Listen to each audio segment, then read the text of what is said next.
Guys, kay nagprito ko isda, wala nga ako gipakita sa paglimpyo. So guys, sayo day kay niyang blessing karon.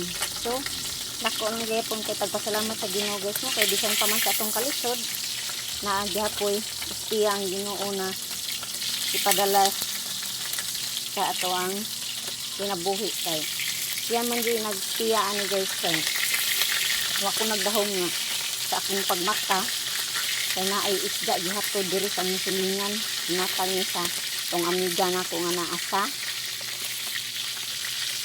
soan US. Thank you kay Ma'am Janet Red sa imong grasya nga gi-share diri nako og more blessing to you.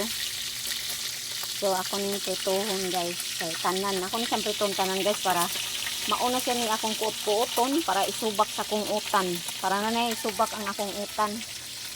Okay. Sigira kog utang nga walay subak-subak kay wala man tay isda. So karon kay namay isda, so ato na siyang subakan.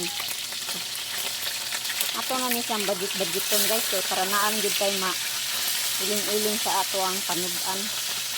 Ay mahalo ba kay ron palitonon tanan. So kay sayo man ko nagmata guys, alas 3 nakaluto na ko og itlog.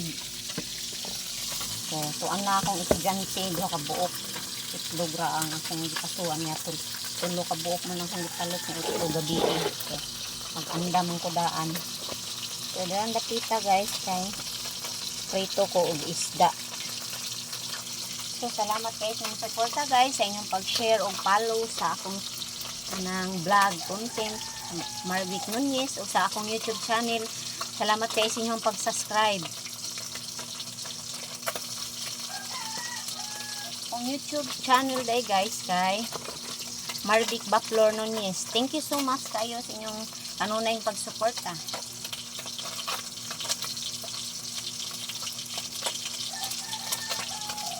Ato na siyang smile atong mga struggle guys kay para ditam sa mutog kamachod.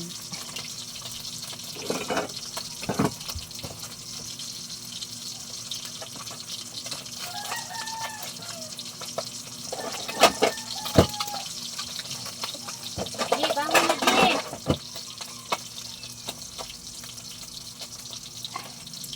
So may klase ron atong kinder guys, paway sa taog lakaw sa eskwelahan. Diligo na di. Namukaw ko diri sa akong anak guys, akong grade 11 o grade 12 kay sila na yung pagkagikan.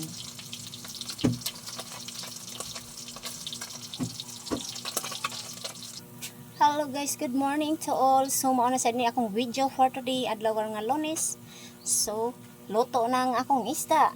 Thank you so much sa grasya Madam Janet Red. Salamat guys sa mong blessing. So bye for now.